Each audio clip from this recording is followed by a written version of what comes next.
Well, hey there team, welcome back to the channel, welcome to my review of Tales of Iron. This is a bit of an odd one. I would have done an overview of this back in 21 when it came out and we were doing, 30-minute overview formats. And while I do remember it being cool and striking and having an impression on me, I hadn't really gone back to it. And now we jump forward where I'm looking at what's coming out next year, and the sequel to this is coming out fairly early next year.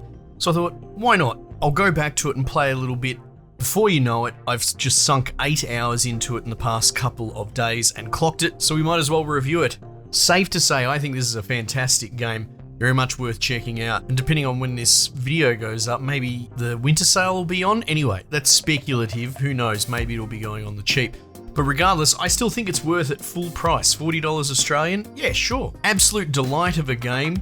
Top to bottom, really well designed, great world construction. I suppose the number one philosophy, something I really bang my drum about, is that the developers took an appropriate bite of the pie.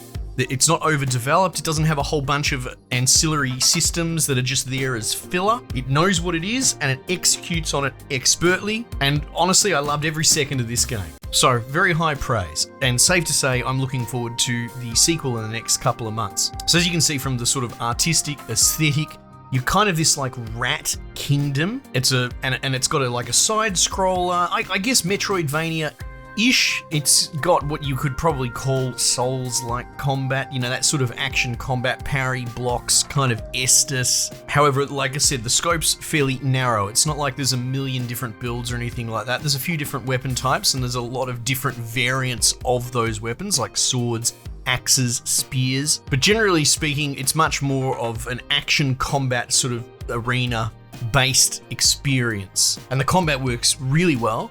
But like for an example, you're looking at this, you might think of something like Ori and the Blind Forest, one of my favorite games of all time for sure. But that's very much a platformer. This isn't. I mean, there's some platforming, very rudimentary stuff. To call it weak wouldn't necessarily be the case. It's just that's not what this game's about. You do navigate that 2D space back and forth, unlocking areas, but it's more about squaring off and being locked into a screen to fight a couple of dudes and potentially waves of dudes. Anyway, it works incredibly well. You play as this dude, Redgi. In fact, there's a screen with honorable mention remembering mice, so maybe these were all pet mice of the developers, who can say? But there's a whole bunch of like named mice in this kingdom. You're like a young prince. You have like an older, stronger brother. He's more expected for the throne. I think that there's a blacksmith, a cook. They're all brothers. You meet friends along the way, but essentially you're the sort of little runt of the group, not expecting big things from you. And like, I don't necessarily want to get spoilery, but it's the impetus for the setup for the entire game. It does kind of have that, dare I say, Game of Thrones, everyone's happy in peacetime. Then the big bad frogs attack and your kingdom is basically sundered overnight with all of your friends and people captured, people killed, put to the sword. It is very grisly, actually, when you impose it against how cute this aesthetic is and the way that the story is told by the voice actor of bloody Geralt from The Witcher. It's a bit weird hearing him in here, but he tells it like he's, Princess Briding, like he's telling you a story. And it's very charming and wholesome. And it's kind of cool seeing that real wholesome storybook flavor and color and setting imposed against just grisly violence. But before you know it, you're essentially the young king-to-be, and you're questing across this torn up countryside of your homelands, trying to push back the frog invasion. And it goes on and there's more factions, friend and foe. One of the coolest things about this sort of, meta layer of how the environmental narrative plays out is as you retake these lands, there's swamps and then there's the mines and there's like the local sort of city town next to the main castle. And all of it's, covered in bodies and gloomy and miserable and raining. And as you slowly take it back and help the people, you start getting foot traffic. The people start coming out. They're banding together. And in the background, you can see them rebuilding. It's all very cute, putting on their construction hats and getting out the hammer and tongs to hit the wood. And it's just really cool to see that. It's a weird bathtub curve in a way of you saw your kingdom under your father in the most prosperous snapshot, and then it is brought down to be an absolutely destroyed, desolate place, and then you build it up through the course of the game. And while it's not something like Kingdom, where you actively buy upgrades, it's not really like that. There are a couple of missions, but they're kind of carrot on a stick, where like the blacksmith will be like, well, I need to rebuild the smithy, so I need coins, and to get the coins you got to do side quests. It's all pretty linear and narratively contrived, but the visual representation of your efforts to rebuild your kingdom are manifest, but not necessarily through gameplay, more like I said, like environmental narrative. It is so incredibly satisfying and rewarding to see your people take back the land.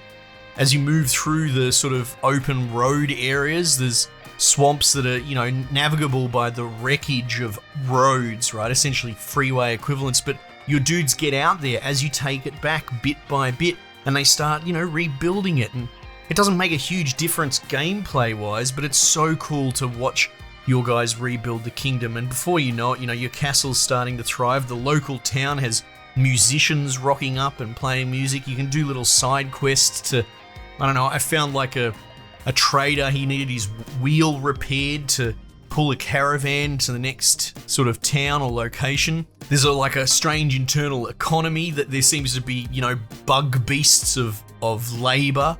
Like there's a mill where you can get bug milk, but then also you kill the bad guy bugs and you get bug juice. There's a bug juice brewery, everyone's favorite. And there's a chef that if you get him the right ingredients, he'll make you a meal that extends your health bar. So there's all these mechanics in there. They're fairly basic, but they're solid, and it's all contributing to this sort of wholesome environment.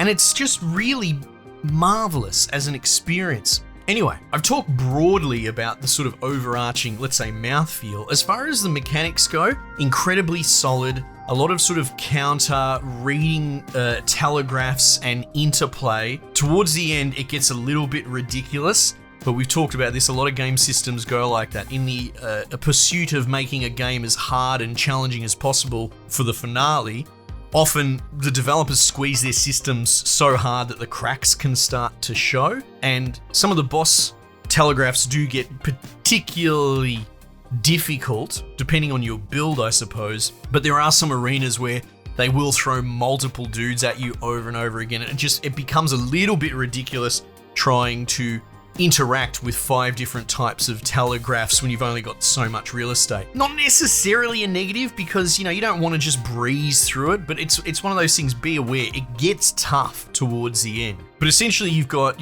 sword and board. You unlock a 2-handed weapon, which is actually kind of more for shield breaking and getting through walls that are locked off in the environment. You get like missile weapons like bow and arrow as well, with very limited ammo. There's like a poison system, which essentially is helpful for boss fights, but very limited. But I guess the best way to put it is you have just normal fighting with dudes where they don't telegraph, and you can just block. You can just whole cloth block that attack. You have a couple of different telegraphs. There's like a yellow one, which is a counter one where you hold up your block, but then you press, well, in my case, using controller, because that's what's recommended, left trigger's block, right trigger is sort of riposte, parry, whatever you want to call it, which you use explicitly for the yellow telegraph. And then on top of that, you've kind of got 2 red telegraphs. One is step away, like one dodge, and then another's like this circle, which is more of an area attack, which means roll.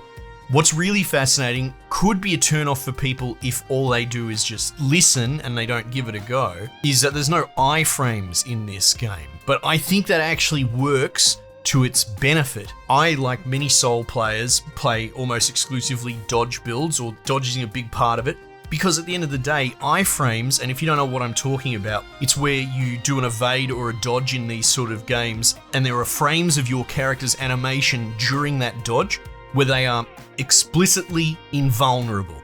nothing can hurt them. And so a lot of what Dark Souls is as we know it these days, not to be derivative, but most will understand this, is leveraging iframes as far as you're comfortable. Now that might be how heavy your dude is and how much you can roll around. I always go fairly naked. You get more frames and you get more flexibility, and you're essentially trying to line the iframes up with the enemy's slam attacks or whatever, right? You're trying to leverage the fact that you can be invincible for a short window. Now in this game, no iframes, no nothing, and what that meant is that I didn't really do a dodge build. I went as heavy armor, heavy attack as I possibly could, and that was refreshing because I do feel that in a lot of FromSoft games now, it's kind of like fighting uphill. You're mad not to, go into an iframe dodge build. So that's one thing that you sort of have to muscle memory unlearn at first. There are a lot of jump dive attacks, and if you don't get the timings right outside of the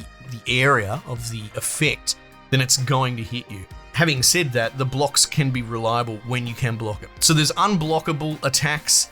You have to dodge and you have to get that dodge right, but there's blocks and there's counters, and it's all very satisfying. In a way, it feels more like a puzzle to solve than what you would normally get in a FromSoft game. Anyway, I'm comparing them because they're probably contemporary touchstones, but take it from me, as someone who is an iframe enjoyer who plays pretty much naked builds when I do FromSoft games, I embraced the absence of them here, and I was better for it, and it made me operate outside of my shell, and being a bit more slower, lumbering, heavy was a delight. Anyway, I highly recommend this game. It was almost without any hitches, a couple of bugs occasionally, like sound not loading in after a few checkpoints. I might have had like a bug where I couldn't put my weapons away to move faster, which was particularly frustrating because I was heavy armored, but that was only once or twice. But this game is quite excellent, and again, to put a bow on it and tie it all back together, it takes an appropriate bite of the pie. It nails everything that it does, because it doesn't overpromise and just delivers on the project scope. And that sort of self-contained self-awareness, dare I say, project management realized, makes me really excited to check out the sequel and see what they're going to do with that. Anyway, these are my thoughts. Fantastic game. Check it out. Might just leave it there for the time being, and I'll catch you guys on the next one.